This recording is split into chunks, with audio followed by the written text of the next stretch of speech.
Thank you, everyone who's already joined us. Thank you for joining our July information session with Bright Horizons. We'll get started in just about 20 seconds. I want to give everyone a chance to get into the webinar.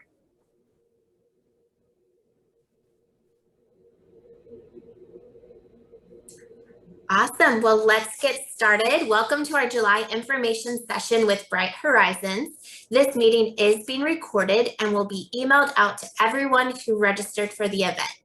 My name is Rebecca Davis, and I'm the Career Services Manager at the University of Arizona Global Campus. Thank you, students, alumni, faculty, and staff for joining us. I'm eager to turn the floor over to Bright Horizons, but just a couple housekeeping items. Again, this session is being recorded. And if you have any questions, please use the chat feature or the Q&A button located at the bottom of the screen. We will do our best to answer your questions, but if your question is not answered, please email careerservices@uagc.edu and we will work with Bright Horizons to respond to your email and answer your question. Without further ado, I welcome Susie Billingsley and Rachel Robertson from Bright Horizons. Thank you so much for joining us today.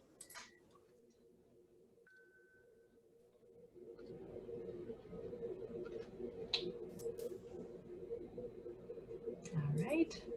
Thanks, Rebecca.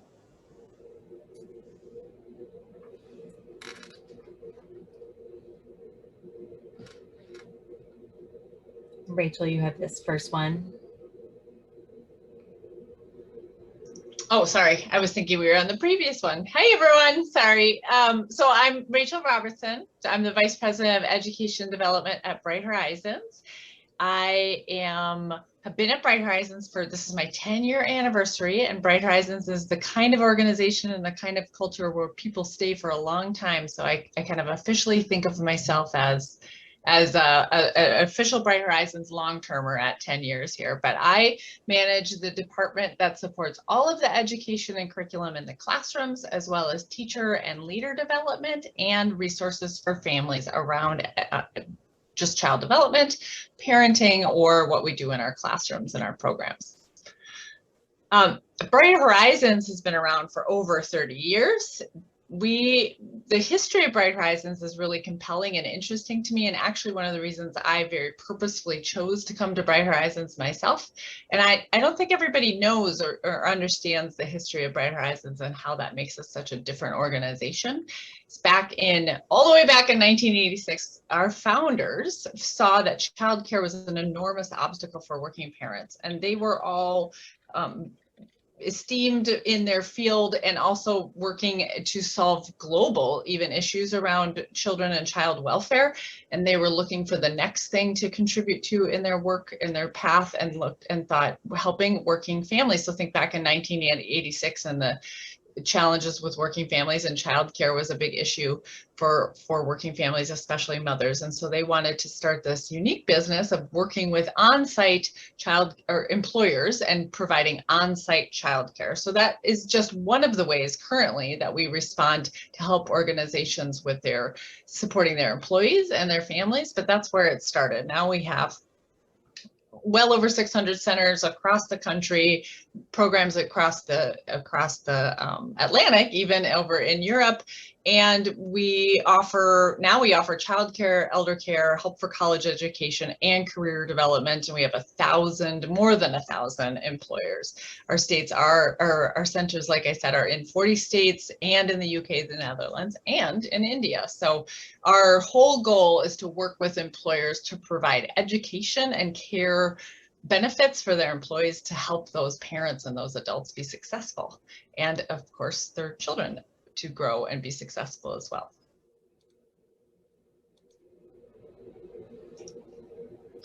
So one of the things that Susie and I are going to share with you is about career paths at Bright Horizons, and we very purposefully chose this kind of visual to go along with when we're talking about career paths, because the career paths are not linear. We often think of something like, here's where you start, and then you go here, and then you go here, and then you go here, and then you're going to go here. But that's not how it works out for most people. And so it takes ebbs and flows and curves and saying yes to different experiences and trying new things to get to that career path, and most people at Bright Horizons have a career path like that, and we wanted to just share our career paths, but also to share the idea and get people thinking about the idea of that a linear career path is the exception, not the norm, and it's actually good to have a career path with lots of twists and turns in it as well. So my career path is started as I was working as I started in high school actually doing after school care. Then I was working for the YMCA and doing camping programs and working with older children. And when I went to college, I got my degree in family studies, and then I was doing youth work and running camp programs. Then I got myself into early childhood, and I thought, this is all the way back when you looked for a job in a newspaper. And I remember sitting at my mom's dining room table, seeing a center director position open and thinking, I could probably do that. I've been a teacher, I've been a camp director. So I applied for it, and thankfully someone else thought maybe I could do that. So I had that opportunity. Through all of that, I moved states. There wasn't a center director opening. I became an accreditation consultant. So I was developing curriculum. I became an author. I've written children's books and early childhood resources. And also we have on here all through all of these moments, except for the center director phase, I would take a break and do some waitressing because I was home with my kids, or doing, the twisty turny curve of my career path. But then I got into an education department and really supported quality initiatives, and I just kept going and saying yes to different experiences. I did consulting where I learned a lot of how to do a lot of different things, got involved in state programs or national systems. Then I worked for a policy and advocacy organization supporting military families. And then very purposefully, I chose to come to Bright Horizons. I spent time cultivating relationships and getting to know people. And so when the right position came up, I was lucky enough to be able to do that. And here I am. I found my way to the education department at Bright Horizons, and I get to do a lot of really exciting and fun things in my role here, but only because I did all of those 30 other things first. For sure. And so I'm Susie Billingsley, and my current role is talent attraction strategist. I'll talk about what that is here in just a minute, but my path has gone several different directions as well. And you'll see a little stop sign on mine as well, because there was a pause on my career. So I've been with Bright Horizons since '98, so a total of 20 years. So if that math doesn't add up, that's the stop. I really started, as many, I think, people do, doing babysitting, nannying in the summers through high school and early college years. And then when I went to college, originally I was going to be an environmental engineer, and I was super passionate about that, and realized really quickly that was not where my passion was. That it really was all of this foundation that I had with children. Children have always been the center of where I just really get that energy from. And so I was always volunteering to watch somebody's children or help in the nursery, wherever it was. I was willing to be there if there were little kids involved. So in college, after working in a tea room, got a lot of great customer service experience there. So that's always a plus for any role. Also worked at the library at the university.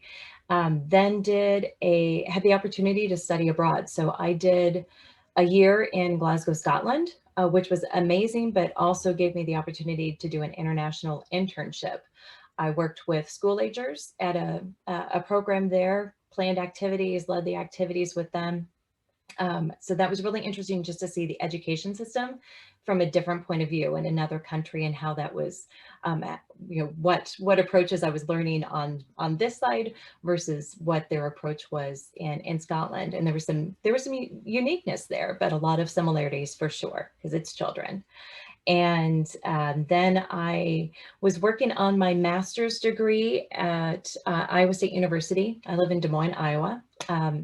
And was working on my master's degree, finishing that up, and also had another internship as part of that program.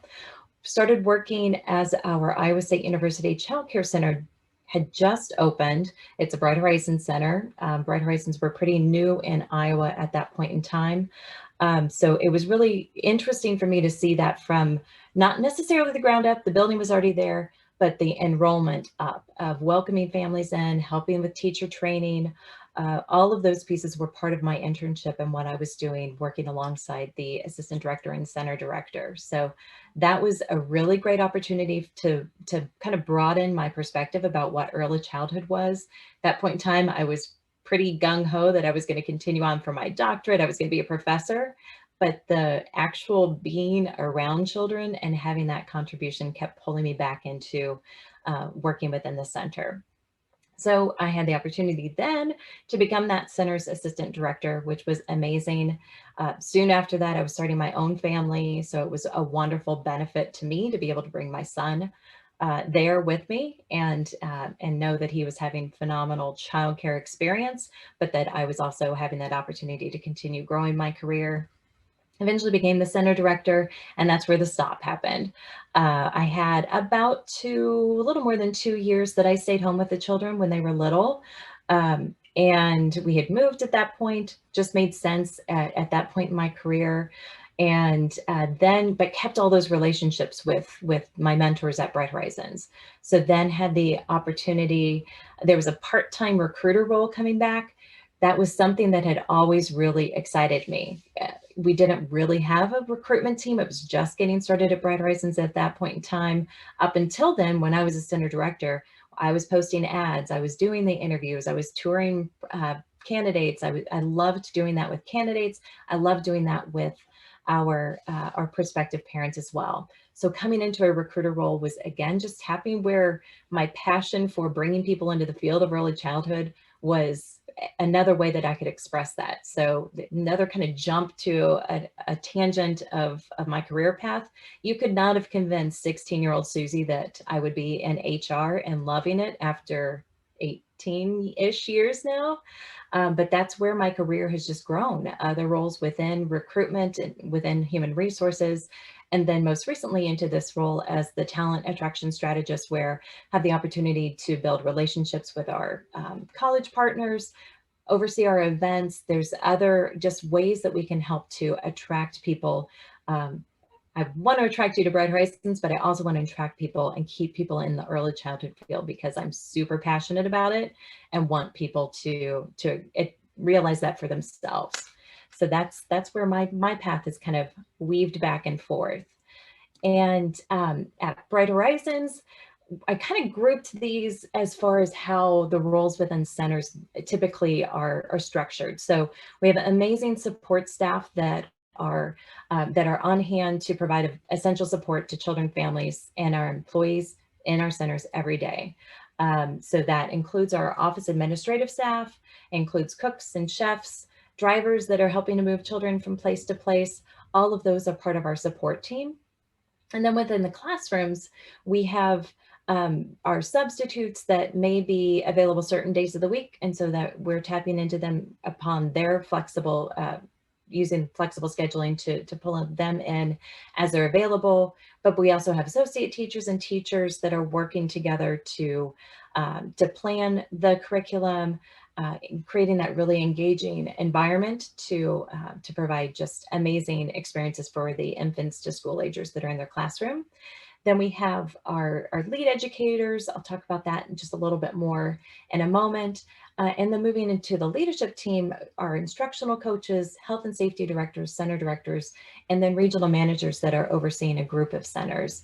So that's kind of, if you were trying to make it a little more linear, how it would be structured. But again, there's opportunities to move from space to space. Some people, we want people to be teachers. We want people to have that passion and want to grow as a teacher over the course of their career. And so that's really where Rachel's team comes into play, of creating a lot of professional development and ongoing training that's just helping people to continue to grow their skills. And we do that for our leadership teams as well, but just making sure that people have the support that they need to know that they really can continue a career. It's a true career at Bright Horizons. We also have certain positions that do have a requirement for a degree. So I know, just speaking to you as students and alumni, the ones that are circled are typically degree or positions that would require at a minimum an associate's degree. Some of them do have a bachelor's degree requirement. The lead educator, we can identify people into those roles with an education plan in place, which just means that we would be working towards getting them, starting them if they had a CDA, but working them towards getting an associate degree at a minimum over a course of several years. The lead educators, they spend about 80% of their time as a lead teacher in a classroom. And then that other 20% of the time they are mentoring. So other teachers they're acting really as an age group expert. So it's a newer role that we rolled out just earlier this year, within the last year. And yeah, it was this year.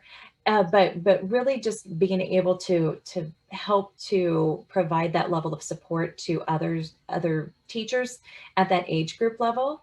And then the instructional coaches are another supplement role that they are really kind of the curriculum experts for sometimes for a specific age group, but sometimes just for across the age groups of children in the center. They're focused on NAEYC accreditation.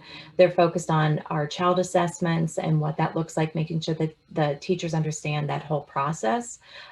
Really tapping into all of the great programs that Rachel's team creates for education initiatives, I'll get the right word out, but just making sure that that's really rolling out within the center so that we're able to reflect that high quality from center to center to center that you would be seeing that at the Bright Horizons centers.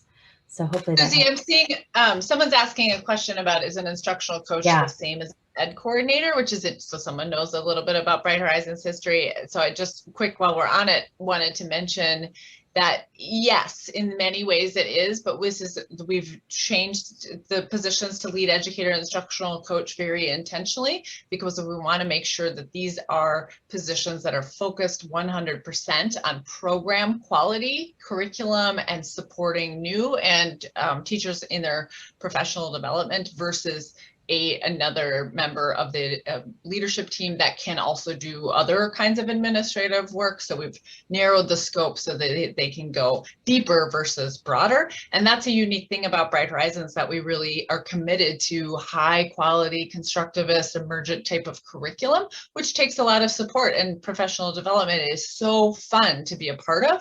And teachers have some insight and autonomy and can add to the curriculum and create it themselves versus someone shipping them here's the theme of the week and this is what you're going to do. But it also takes support and professional development. So that's why we have those positions. Excellent. And then I see somebody else is asking if there's opportunities for online or work at home. So both Rachel and I are remote in our roles, and those positions would be at the corporate level. So perfect timing for that question, because we do have all of these other departments that are supporting the work that our centers do. So everything from IT, the marketing, human resources, that's where I sit, education team, professional services. There's all of these other entities of a larger employer that are providing that support back to our center directors and regional managers. So there are opportunities, and all of those would be posted on our career site.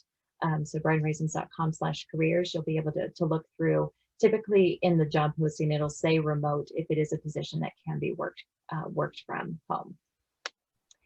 And so a little bit about careers in our centers and offices now. Want to highlight some of the ways that we really think that Bright Horizons is unique. And top of list for me is our Horizons Teacher Degree Program. And that empowers our full-time center-based employees to pursue an associate and/or a bachelor's degree in early childhood, and it's free. Everything is included in that.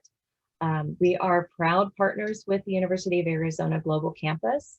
We have, right now, there are over 330 of our employees that are enrolled or soon to be students at UAGC. So it's a great, amazing benefit for teachers who either have come maybe from a different program, have a bachelor's or an associate degree in a different field, felt that passion, that pull into early childhood. It's also great for people who maybe didn't have the opportunity or weren't able to afford college. It wasn't the right point, right time, but making that available to them at no expense. So it is truly amazing. I think that is without a doubt, that is one of the biggest unique features that we offer at Bright Horizons. We also are a really mission-driven company. So we have our Bright Horizons Foundation for Children, which was created early on in the organization, that really is looking to provide the same level of resources and tools and structure that we have within our centers, but how we can replicate that within our communities. So where we live, where we are working, being able to bring that into being able to give back in those ways. We have our bright spaces, so the picture that's shown here, that is of a bright space, and those are play spaces that we set up within organizations that typically are serving children and families that are experiencing homelessness. But there's some other agencies that we expand to as well, but really just making it so that there's a safe place to play and providing the resources, age-appropriate resources for children to be able to just be kids when they're in this very stressful environment, by giving them a space that they can really truly be children and be able to heal from trauma that way. Across the country, so anywhere you see a little sunset, that is where we have Bright Horizons centers. So as Rachel mentioned earlier, we are across the United States. We also have centers in Europe and into India. We have centers in 40, just over 40 states. So any of those that are marked, that we do have centers there. So that really gives opportunity to grow careers, because if you are moving from one location from California, where the car's sitting, if you're going to the East Coast, you can transfer or promote within Bright Horizons to another location and be able to keep your benefits intact. There's no restarting your time of being an employee at Bright Horizons. So that's a really unique feature too, of being able to grow your career if you're able to move, or if you are relocating just because of where life is taking you right then.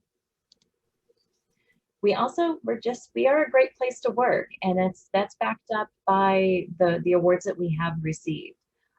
So we were honored this year. It was the 20th time that we've been named as one of Fortune's best companies to work for.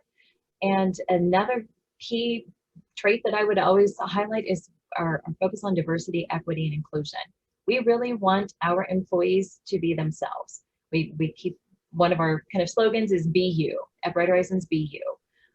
We were named one of Forbes' best employees for diversity. We're on their 2021 list. There's also the Human Rights Campaign Foundation's 2021 Corporate Equality Index. It's very long, but that's a rating of workplaces on their LGBTQ+ equality and the way that they are welcoming of all. So all of that is very important to who we are at Bright Horizons. It's something that we continue to study and expand and provide additional resources for our employees, as well as Rachel's team for how we're reflecting inclusion in the classroom.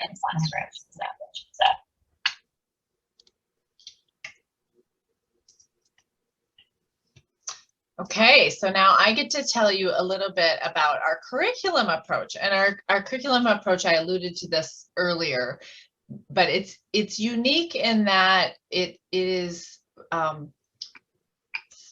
backed by a lot of research and a lot of current and pioneering research, that it's really such an important and valuable way for children to learn, to grow their self-confidence and their self-regulation, and figure out who they are in this world, and have some capability and contribution to their own learning, and teachers having that too, to be able to certainly understand the trajectory of children's development, but also understand what these individual children, what they're interested in, what they're learning, what they're working on, and bringing that together to have the child as the discoverer, the explorer, the innovator. And we know that's good for our learning, right? We all say we're better when we're visual or hands-on or meaningful learning. Well, that's true for everybody, including children. So instead of just telling them the answers, we want them to be the ones that learn how to find those answers out and to have a lot of fun while they're doing it.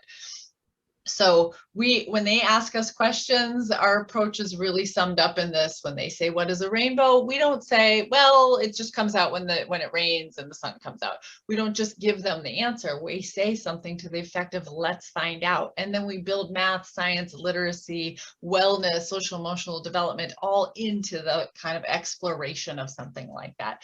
So the name of our educational approach is discovery-driven learning, and it includes the content, the curriculum, but it also includes some really great tools that allow teachers to create curriculum plans based on all those things I said, the things children are working on, what the children are interested in, and what their developmental trajectory is as well. And then built into that planning system are observation and ongoing assessment tools. There's even a part where older children can contribute to their own assessment, so that they can highlight the things that they're excited about remembering and what they're learning.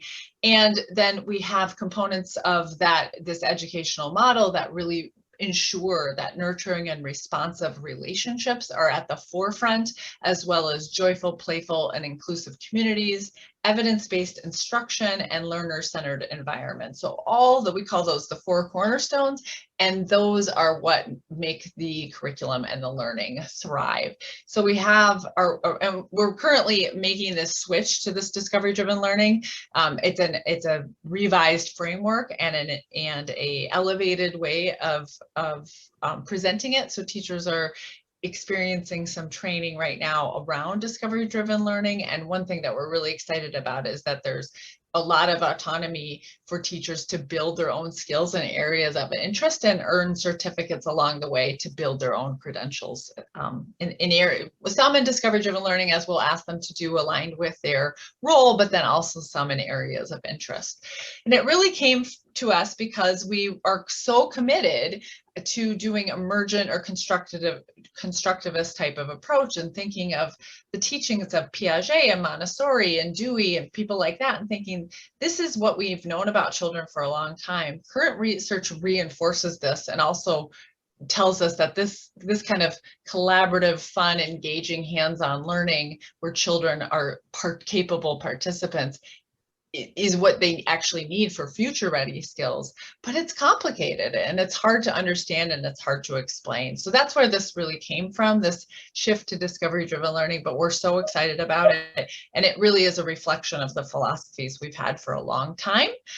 But we're just framing them and giving new opportunities for teacher development, because having passionate professionals that understand just how much of an impact early childhood makes is so important to us. I mean, that's when I came to Bright Horizons, when I came to being a center director for early childhood, I remember very distinctly, I said that I had looked in the newspaper for a job ad, and I thought, I can do that. I was a teacher, I was a camp director, but I thought of it as just another job I would try to do. And when a couple months in, I remember very distinctly sitting in my office thinking, I'm staying in early childhood, and actually I'm going to build my career and my credentials in early childhood, because this is where you can make the biggest difference. It's not, yes, youth work matters, not to say that those things don't matter, but where you can make the biggest impact on a children's life in that moment to give them a joyful childhood and for their life trajectory, that's an early childhood. So we want to make sure that everybody knows that and feels that and is equipped and empowered to make that difference for the children and families they work with. I know we're coming up on time, but I will zip through these last couple of slides pretty quickly. Just wanted to give a couple of tips. So I know Estelle, one of the questions in the Q&A about how do I stand out to a hiring team. One thing I would say is just keep your resume up to date. It's easier to do that if you do it in the moment. Like if you have a new certificate that you received because you completed a training, jot it down, add it on right then. Make updates throughout the year, because when we sit down and just look at it, it's like, oh my gosh, what did I do? What have I done? What should I put on here? So create a resume if you don't have one. Keep it up to date if you do have one. Then invite others to take a look. They may identify things for you that you should be highlighting because they know you. They also may have some other skills that should be on there. They may point out some typos. We also look for complete applications. So just remember, your resume is presenting you one way, Your application, when you're completing that, that's another representation of yourself. So just be thorough, pay attention to detail, make sure that you're completing that from start to finish. Practice interviewing. So there's pretty general questions. You can Google all kinds of interview questions and come up with pretty standard ones that you're going to likely be asked in some phrasing. So practice those with somebody else or even by yourself. I talk to myself all the time because I work from home, but just make sure that you're giving yourself that experience to pull from when you have an interview. It really does help. And lastly, just looking at the job posting, match those things that you see that you know you have experience with. Be sure that you're able to highlight those during your actual interview. And lastly, and just at Bright Horizons, I would just say be a lifelong learner. Be open to continuing your education. Many of you are still students. Some are recent alumni. You're in that mindset of growing. That's really what we want. We want people that are open to that continued growth, keeping that sense of wonder that young children have, and just really being able to run alongside that to keep asking why. That's really what we would like. So really thank everybody for their time. Have the career side up here. I see Rebecca's put it in the chat as well. Welcome any other questions that there are, but do want to be respectful of everyone's time. Thank you so much, Susie and Rachel, for joining us today. I learned so much, and I appreciate all the passion that you have for your careers and sharing that with our students, staff, and faculty. If you think of a question, please feel free to email careerservices@uagc.edu, and we'll work with Rachel and Susie to get those questions answered. But also check out brighthorizons.com/careers and log into My Career through your student portal if you're searching for any resources regarding mock interviews, resumes, all that fun stuff. We're happy to support you as you are on your career journey. So thank you again for joining us, and the recording will be emailed to you in the next few days. Thank you again. Thanks. Thank you. Have a great day. Yeah. Bye.